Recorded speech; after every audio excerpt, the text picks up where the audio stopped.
everybody. I'm off. Two quarterbacks will be on the field today trying to push their team to victory. It's Ryan's Falcons going up against Wilson's Seahawks. With that, let's get you up to Seattle. We're standing by are our commentators, Brandon Guyton and Charles Davis.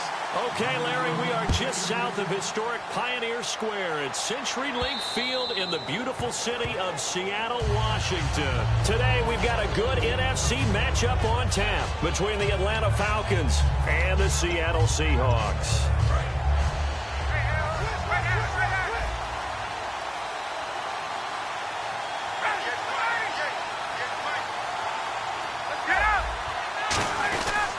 They'll run for the first time with Devontae Freeman. 2 yards on the pickup there. It'll be 2nd and 8. Here's the offense, and we talk about the tight end, Jacob Tammett. A lot of people thought of him as simply a safety valve receiver. He can be a primary receiver. Jacob Tammett shows better athleticism than what people expect. And he'll take this up near the 35, maybe the 34. Good work to pick up 7 yards there. That gets him into a 3rd and 1 situation. So just play number 3 here on the opening drive, and it's an early 3rd and 1. Now Ryan going to give it to Freeman. And he will have a first down as they get him to the ground at the 37. Everyone understood their role on that play. 3rd and 1. You know the defensive guys, they're trying to get down and get low and get leverage on the offensive lineman, but they didn't allow that to happen. They created a crease and allowed him to get through for a first down. Now Ryan on first down. This one complete to Mohamed Sanu. They'll get 19 yards there. And the Falcons are going to get a first. That was a nice completion on an out route. And those types of plays are the result of arm strength by the quarterback and timing by the receiver.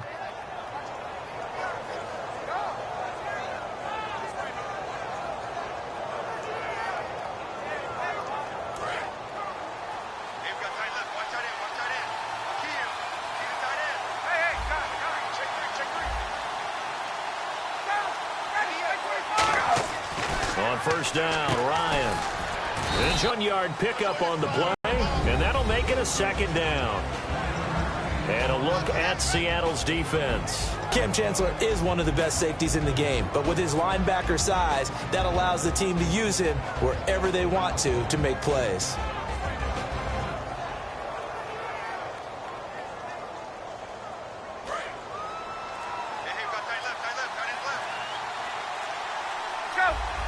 The play clock's running down. Flag comes out, and that's because the offense did not get the play off in time. And you can see the head coach, he is not happy. Everyone getting away from him right now because he's frustrated that they didn't get the ball snapped in time.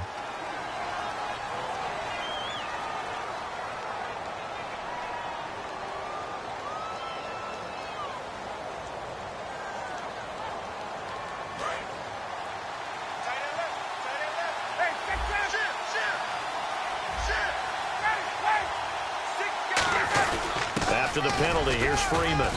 And he's going to be met at about the 43. Give him 4 on the carry there, but that only takes them back to where they started. 3rd and 10. We always like to talk about defense in terms of levels. First level defensive line, second level linebackers, third level defensive backs. On that run, that was what we call a first level run, and it was stopped by a second level player. They'll need to get the play off quickly. On the end around, this is Julio Jones. That'll make it 4th down after a loss of 1. And look at this. They're keeping the punter on the sideline. They're going to go for it here on the opening drive. 4th down. And he's going to be taken down. Back across midfield, just across midfield at the 49. Well, trying to be bold on the opening drive of the game, but that effort, it proves futile. How many times have we talked with coaches where they've talked about taking the emotion out of their decision-making? I think that opening drive, if he didn't have it in his head to go for it before, I think that keyed into it. They were doing so well, and he decided to really establish something there. They didn't get it. Now they've got to make sure that they don't lose their focus. And this is caught. It's Jimmy Graham. And all the way in, touchdown Seattle. Jimmy Graham, 50 yards. And the Seahawks have taken a first-quarter lead. I know guys who design defenses, they try to prepare for everything. But you ignore the guy who plays tight end at your own peril. Yeah, and he's like having another wide receiver out there sometimes, right? Exactly right, because they're such a matchup nightmare, and they're hybrid guys. Are they receivers? Are they big guys that block? How about the one we just saw there? Catch it and go. Run after catch all the way into the end zone. And this will give the Seahawks a 7-0 lead.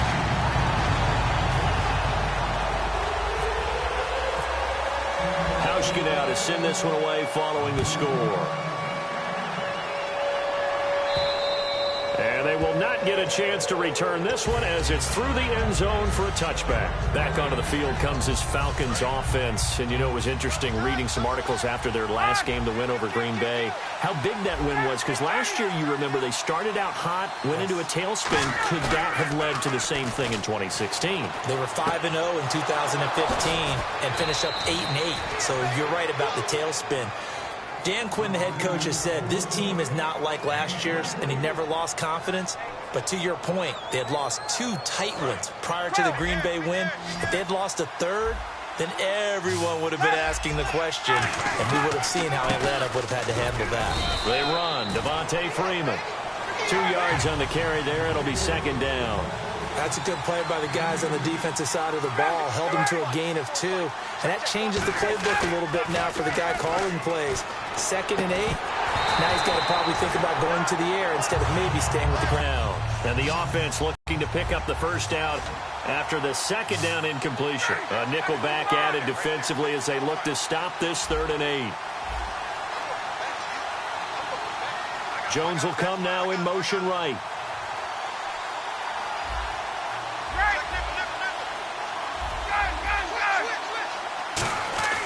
From midfield now, here's Ryan. And the Seahawk defense gets to him, and they bring him down. Tony McDaniel in there to drop him for a loss of 10, and it'll be 4th and long.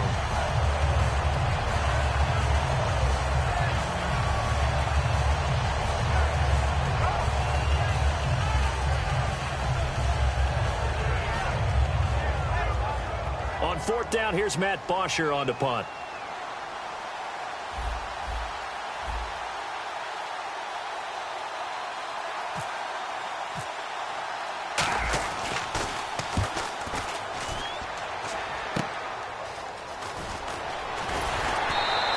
A good return there. Call it 13 yards. And it'll be Seahawk football, 1st and 10. The Seattle offense now set to come back out on the field. And that recipe on their last drive that resulted in a touchdown looked pretty good, so they'll be hoping to do that once more. Man, it takes me back to when we sat with the offensive coordinator and the head coach. They felt pretty good about their game plan and thought there were some holes in the defense, and they exploited them the last time out. Let's see if they can come back and put together a similar drive. And we'll see if they can do just that. It's always tough for the guys throwing the football when they think they've got a completion and the ball's almost there, and then someone sneaks a hand or two in and bats it away. Shift together here from the D-line. Now it's Wilson. And that one got tipped. Kind of threw everything off. It brings up 3rd. Well, we're not playing 3 yards in a cloud of dust football anymore. I kind of get why those old school coaches sometimes didn't want to throw the football. Because if it's popped up in the air, it almost turns into slow motion. And both sides trying to get to the football, and you're holding your breath wondering whether it's going to go good or bad for your team.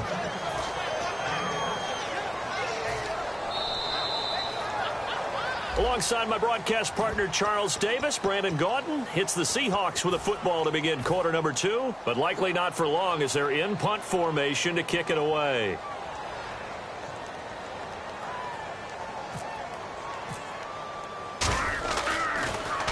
And he gets it away, a directional kick going toward the sideline. And this will be out of bounds at the what here? The 12-yard line. Atlanta now coming out on the field. And a tight game after punting last time. See if they can get something going on this drive. As they head to the field now, with the game this close, you've got to feel there's a sense of urgency for them going on offense right now. But they have to do it without letting panic creep in and affect their play. Well, we have a second. I have to ask you what you dressed for Halloween. It was tough. I had to try and narrow it down because there's so many different great options. So finally I decided to just go as your bodyguard. I thought that would be kind of cool. That's funny because I was going to say I went as Charles Davis. Some guys in the league, though, they got into the act, didn't they? Yeah, they certainly did. We saw Richard Sherman at a press conference last week, and he revealed that his wizardry is not just on the field, it's off the field. And I had a chance to talk to Cam Jordan of the Saints and asked him about that. And he said he had it narrowed down to 2 different superheroes that he was going to wear for Halloween because the kids wanted him to. Coaches really don't care from what position they get this, but run after the catch ability, rack ability, is often the difference between winning and losing and changing field position. Time running out here on the play clock. On 1st and 10, it's Ryan. Complete to Jones. It was a rather pedestrian Week 8 for Jones. You know, Week 6 and 7 combined 313 yards, but Week 8 just 29. And when you think of Julio Jones, you think of one of the best receivers in the league, and you don't use the word streaky. The team spends so much time game planning for him that sometimes he has those weeks where he doesn't catch the ball as much as others. But right now, he does not care. This team got a big win over Green Bay, and he'll take that. The first down line at the 34 here on 3rd down. They'll come out in the pistol. Ryan now off the bootleg. To the sideline, and oh, a nice catch there. Made sure the feet were inbounds, and they were. Let's make this one simple. What a catch, especially the finishing part of getting his feet in bounds, toe tapping, and, of course, foot dragging. Little tapestry, if you will. Oh, I like it. So they're going to come to the line here, and it appears try to go for it on 4th.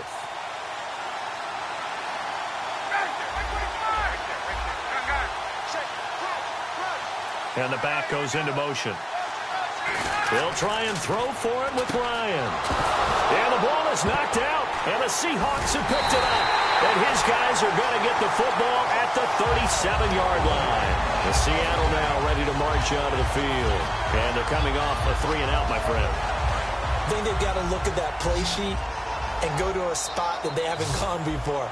Time to shake things up a little bit to try and get this offense moving. Okay, so how do you do that? How do you shake things up? You look at what you've called before, realize it hasn't worked somewhere else, and maybe try and find one of those special plays from one of your better players, and maybe try and hit something big and get things going in the excitement area. Graham made his return to New Orleans in Week 8. Charles, you were there. What was the reception like? The reception was good for Jimmy Graham. He spent the entire week not talking to the New Orleans media nor the Seattle media. Wanted to be just about the game, and he came in focused and locked in. Didn't get very many opportunities to make big plays. We're all wondering if he did score a touchdown, would he just for old time's sake spike it over the goalpost? Couldn't find out. Just 3 catches for 34 yards. Following the fumble recovery, it's Ryan. It's caught left side. Tammy. Give him 16 on the pickup, and it'll give the Falcons a 1st down. Coaches always harp on the quarterback reading the defense and getting it to the open man. That's good recognition there. And how about what he did after the catch? Yeah, hit your tight end, let him get some rack. Yeah, but when he gets moving, not many guys want to come over and put a hit on him, do they? He was looking for Mohamed Sanu there, and that'll bring up 2nd down. It's a tried-and-true formula, and I don't think it'll change for as long as we play football. If someone's trying to throw the ball and you can put pressure on them and make it tough, that's only going to help your defense. Yeah, he's since being hurried. He got rid of it before taking the hit, but incomplete. It'll be a pickup of only a yard, and just like that, it's 3rd down. When you see zone defense and you know you've got a drag route on as your primary call, you've got to be really careful as a passer about how far you let your guy go because he might wander into some tough coverage. So it looks like the offense isn't going anywhere. They're going to go for it on 4th and 7. Here's Ryan. And that's caught by Tammy. It's a gain of 7, and on 4th down, they're able to convert and move the sticks. Well, it all came together on that one, didn't it? Big-time throw on 4th. Now, that had to feel good, didn't it? Taking that type of a gamble there and making it pay off, what a throw. And tough as a receiver because no matter how perfect the pass, you know it's 4th down and you got to convert. A little bit of extra pressure, but he overcame it.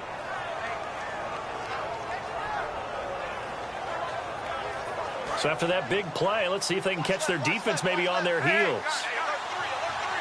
They come out here in the eye. The former Indiana Hoosier here, Tevin Coleman. It'll be a pickup of 4, and it brings up 2nd and goal. When we talk about being on schedule, I think they're on schedule after that run, getting it right down there on the doorstep. Maybe even a little bit ahead, because now the defense can't dictate with pressure. They're guessing about where you're going to go. You might come right back at them with the same play, the same set, and see if they can stop them. Call it a gain of a yard as they get a little bit closer here. It's 3rd and goal. Tough day, tough sledding right there, and it's been that way the entire game. Not a whole lot of room to ramble for him. Yeah, you're right. It's been that way all afternoon. Didn't get a whole lot better there. They're knocking on the door as they come to the line here on 3rd and goal from the 1. An encroachment penalty here, maybe just a mental lapse, partner. Sometimes you have to just watch the football. Make sure it's snapped before you're jumping. They'll get nothing out of that one, and it's going to lead to a 3rd down.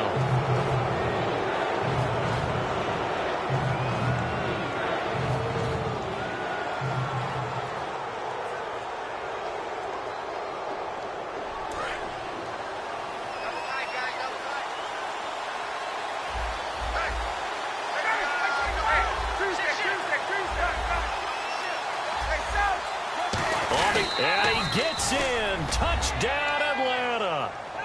Matt Ryan taking it in. And the Falcons are an extra point away from tying the football game.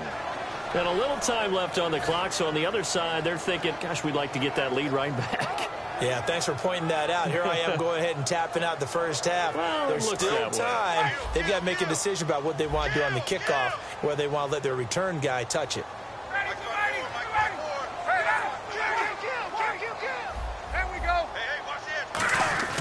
To throw forward is Ryan. That's caught at the 1. And this play is not going to work. He stopped short of the goal line, and this will remain a 7-6 ball game. Now after the touchdown, it's Bosher to kick it away.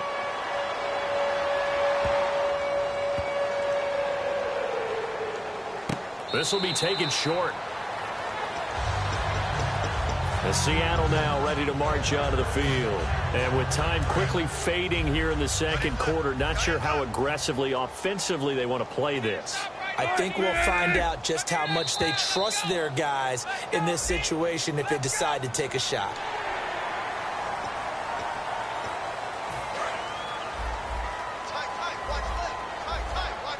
In the slot on the right is Graham.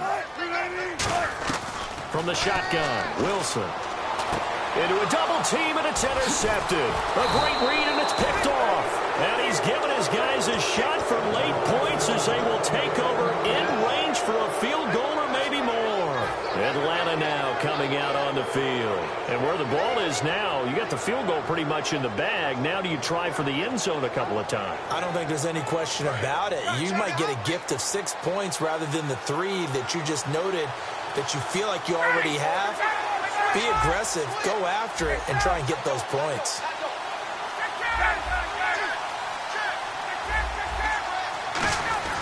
After the interception, here's Ryan. Getting it out left side to Sanu. And the play goes for 19 yards, gives him a new set of downs. I think that's a big pickup for a first down because when you run a drag route against zone, you're sometimes asking for trouble because you might run into a defender. Yeah, well, there they ran into a first down, executed it to perfection. And the defense with their backs against the wall a little bit here as the offense is in the red zone. They'll throw on first down with Ryan. And he's got his tight end, Tammy. Touchdown, Falcons. Jacob Tammy in the final seconds of the first half. And the Falcons have retaken the lead.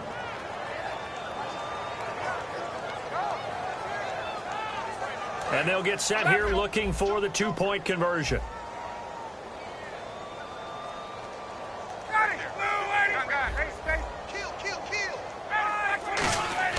They'll look to throw. This will be caught at about the 5. But he is not going to make it into the end zone. They stop him short, so they'll add only 6 as we come up on halftime. Now after the touchdown, it's Bosher to kick it away. And what could he possibly possibly be thinking? He just took the fair catch at the 1-yard line. Major mistake. The Seattle now ready to march out of the field. And you got to think, if this is anything other than just taking a knee, I'd be very surprised. Yeah, they've got enough to talk about at the half. Why do anything else? Just get out of there. A give to the fullback on the dive. And he'll get this up past the 5 to the 7-yard line. So 2 quarters down. And apparently that's all, Larry. So much for the halftime report. We'll see in the postgame. We're ready to get to the third quarter. That'll be taken in the end zone.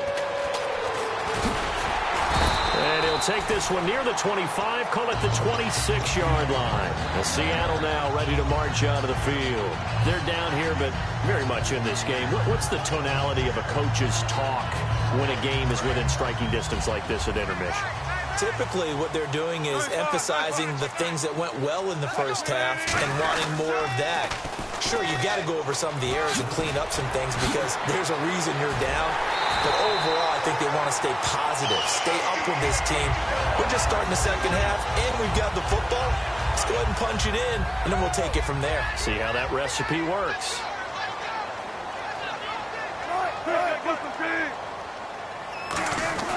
They run again with Michael.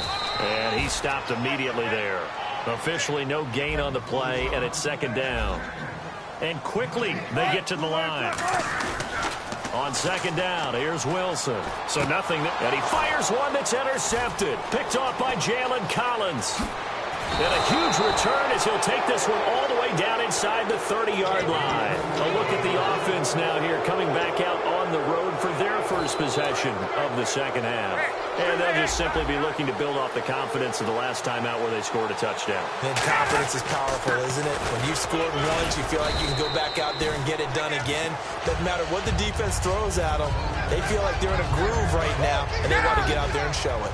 Yeah, hoping to stay in that groove here this go-around. They stay on the ground. Again, it's Coleman. And he'll lose yardage here. Going down back at the 28. He lost 2 there. And it's third down. They're going to hurry back to the line now. Brandon, that play ended so fast, it's almost as if the quarterback handed it to the runner, and the tackler was there right away for a loss of yardage. There's so much precision in an offense, especially when you're throwing the ball. And in an out route, plenty of it. How about the quarterback hitting his back foot, ball's out of his hands, receiver making his break, making his cut. He's got to time up perfectly. Not always easy to do. Just let him a little too much. Yeah, I remember back in the good old days, I was talking to a quarterback, and he said everything they did was on the count system. So when he took a snap, he counted in his head for certain routes, different time frames for each one, and he knew if the ball wasn't out of his hand at that point, he'd better eat it because the play was dead. 6 yards on the pickup, and it'll be a second down. That was a nicely run slant route, and what the receiver's trying to do is make the defender think he's going upfield for a deeper route, and then breaks it off, usually after about 3 to 4 steps, and cuts towards the middle of the field. And now what he's trying to do is use his body to keep the defender away from the football and give the quarterback a really nice target. And at his size, he's a smaller back. You can get him to football. He can kind of get lost, make someone miss. It's good for him. Yeah, it's great for him. I like what you said. This is caught inside the 15. And give him a gain of 37. And at this stage, down in the second half, looks like they just wanted to find a way to get it in the hands of their playmaker, and they did. I think you're exactly right. I don't think the coordinator's looking at his play sheet and trying to figure out which play will work well. He's trying to figure out how to get the ball to the playmaker that you just described. People plays, not necessarily X's and O's, and that's exactly what they did there. So incomplete on first. Let's see what second down has in store. They come out here in the eye. A second down carry for Procise. And this play doesn't go anywhere. Backwards, losing yardage to the 11. It's a loss of 2, now third down. And the offense moving quickly to the line. On third and goal, Wilson.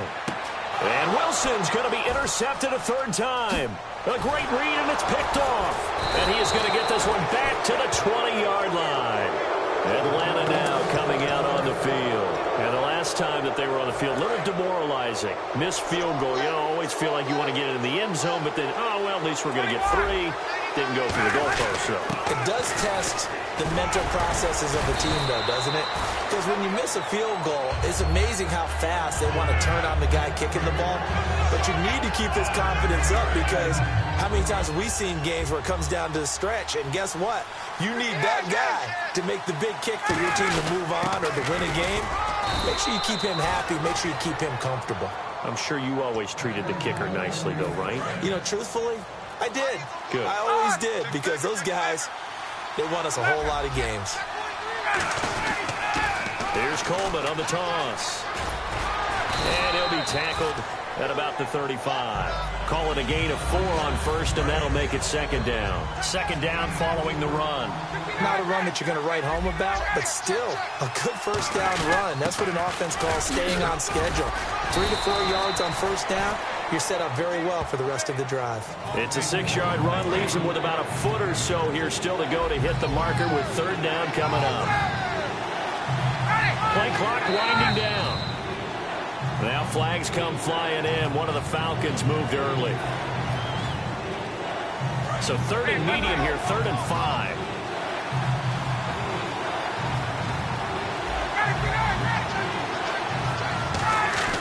Here's Ryan to throw. And incomplete. The contact made the ball roam free and brings up 4th down. That was a classic example of trying to run with the ball without securing the catch. He was thinking about those rack yards instead of making the catch first and then taking off. And no move to get the offense off the field. They're going on 4th and 5.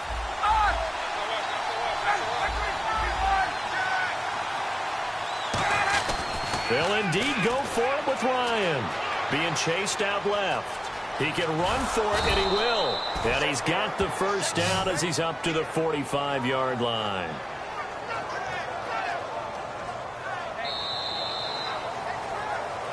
Back now in Seattle, Washington. It's the Falcons. They've got the football. They've got the lead as we get set to start the 4th. First down and 10 now for the offensive group.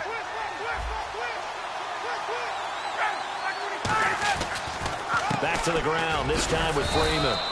And he'll fight his way forward to about the 48-yard line. Give him 3 on first down. It'll set up a 2nd and 7. And after the play on the ground, that brings up second down here. And in this situation with the lead 4th quarter, they're liking keeping the ball on the ground, I'm sure. That's just smart football, but you know the defense has to know it as well. They've got to stop them here. So now we're going to see that loading the box in a big way. 6, 7, 8, 9, whatever it's going to take, puts a little bit more pressure on your big offensive line. They ran that one well, and not only did they pick up a nice chunk of yardage on the screen, they sent a message to the defense. Rush the passer all you want, but you better be careful. We can hit you going back the other direction. And he is going to lose yardage here. That's going to go as a loss of 4, and it'll be second down. And they're going to speed things up here. The defense won that play so fast that I think if the running back even had time to notice if anyone was there, it was just a blink of an eye, and there was a loss on the play.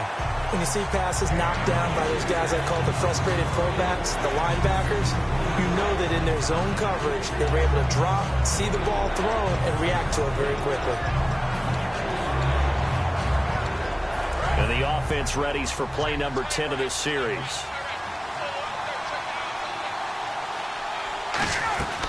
Third and long, it's Ryan. And he can't escape the pressure. Ryan goes down. And here's a big one now. Trying to hold this lead. They're going to go for it here on 4th down. The Falcons will go for it. It's Ryan. Flush to his right. And look at this. They get the turnover they needed. It's intercepted. Picked off by the Pro Bowl safety Cam Chancellor. A critical error there in a tight game in the 4th. All you talk about is taking care of the football, and especially with a lead here in the 4th quarter, turning it over, now the door is open for the opposition. Just in general, when you're passing in the 4th quarter with a lead, no matter what point, you got to be super careful. Got to be careful, and sometimes you can be so careful that you end up running yourself into an error. So a loss of 5, and it'll be second down. And yet again, this run game just continues to be completely shut off. completely stymied. I mean, they're trying to get some consistency, trying to find places to roam. They just haven't been there throughout this game. Baldwin with it over the middle. And he'll be taken down, but not before getting this inside the 30. And the D-line pinching together must be expecting the run. And now it looks like they're going to be in the hurry-up. To throw is Wilson. He couldn't quite hold it. Got hit. Ball pops out. Incomplete. After watching him drop that slant, I can hear my old coach's voice ringing in my ears right now. You can't run with the ball until you catch it. Trying to get those rack yards before he secured it.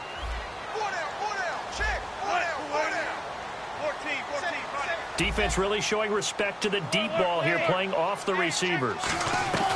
Again on 2nd and 10, it's Wilson. And he comes back with one complete. And he is in for the Seattle touchdown. Tyler Lockett, 26 yards.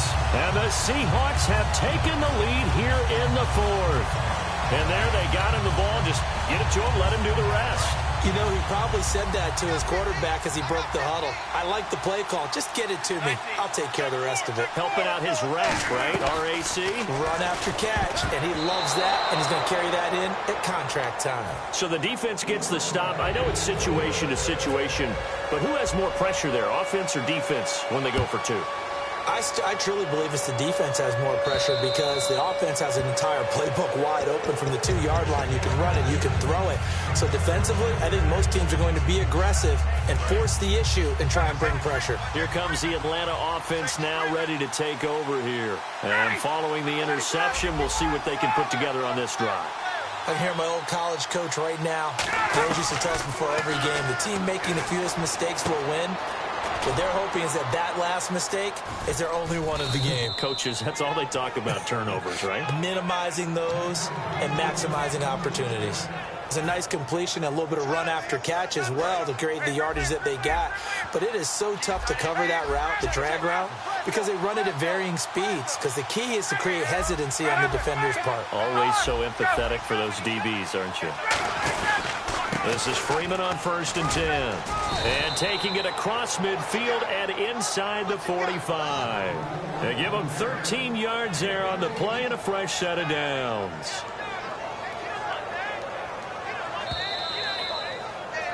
Time for a break. We're back to see what happens after this.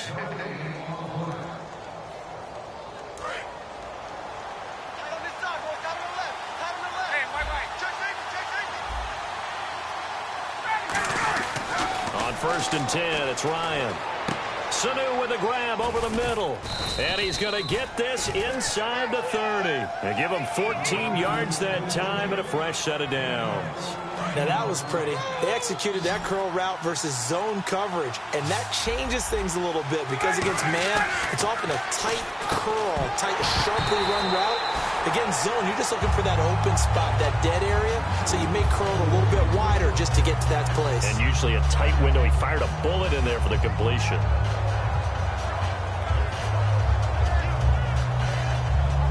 And on 2nd and 10 now.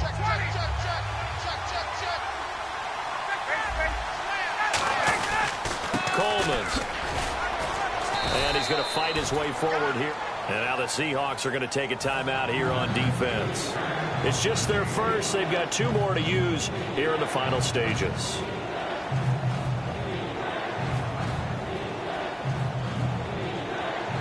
So they run it on 2nd down. Now let's see what 3rd down brings here for the offense.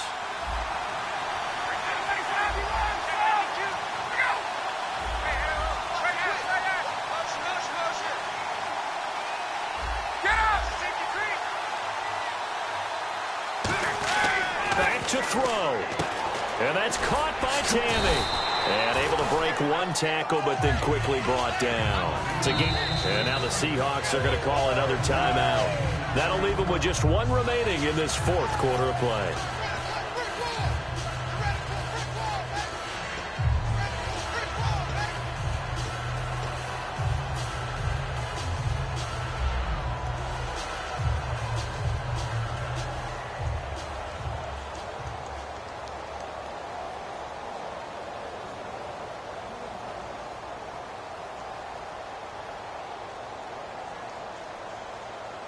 One score down. Here we go. They're going to go for it here on 4th down. They'll run for it. It's Freeman. They had to go for it with such little time remaining, and that'll be just about all she wrote for this one. The Seattle now ready to march out of the field. This remains a one-point game. The defense did their job. Now the offense here late, they just need to kind of hold on, seal this victory. And the defense did it so well, didn't they? Didn't allow any points and got the ball back for their offense in order to close out this game. What a great feeling for both sides of the ball. It'll be a better feeling if the offense can just seal this thing. We'll see if they can do it. You trying to say the defense doesn't want to go back out there again? That's correct. Okay. 2nd down now after the incompletion. Wilson wants to throw it. This is complete. It's Baldwin. And he's brought down. And now a timeout defensively by the Falcons. It's just their first. They've got 2 more to use here in the final stages.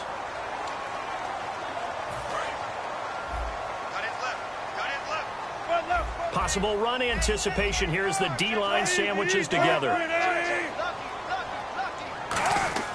Wilson to throw. He's just going to dump this one off to his fullback out of the backfield. And he takes it down deep into Atlanta territory. The Falcons going to use another timeout. That'll be their second, so one more chance to stop the clock here, and we'll be back. Red zone opportunity.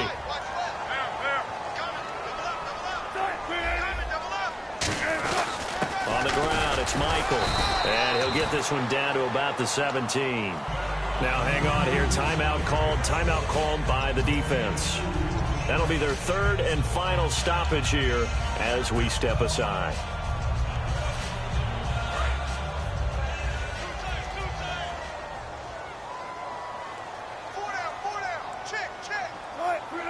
Victory all but assured now as they take a knee here, and they're going to escape with a 1-point victory. And they'll lose a yard that time, and that's going to lead to a 3rd down.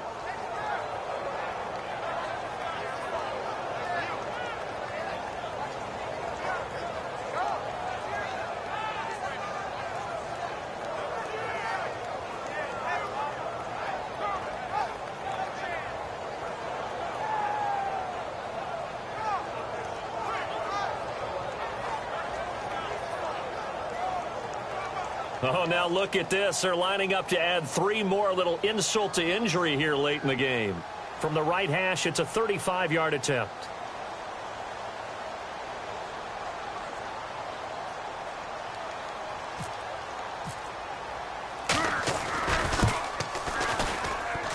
And that is no good. But a flag is down here, so hold on. Let's see what this is about. Oh, now look at this. They're lining up to add 3 more. A little insult to injury here late in the game. From the right hash here, should be an easy one. And the kick is good. So you wonder how this one might be remembered the next time these 2 teams meet. But until then, this game's over. And Charles, I think when the schedule comes out, no matter where they're predicted to finish, talk about protecting your home turf. They were able to do that here in this one. Similar to a tennis match, right? Not letting them break your serve. That way you hold on to it. They got it done, and they good.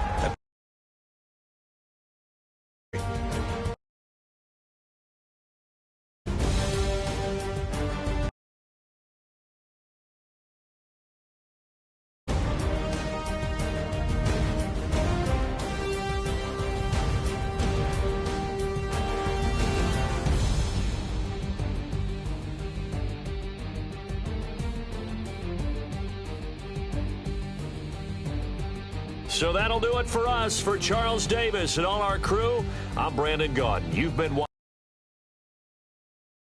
NFL on EA Sports. It's a talks here as we say so long, Seattle.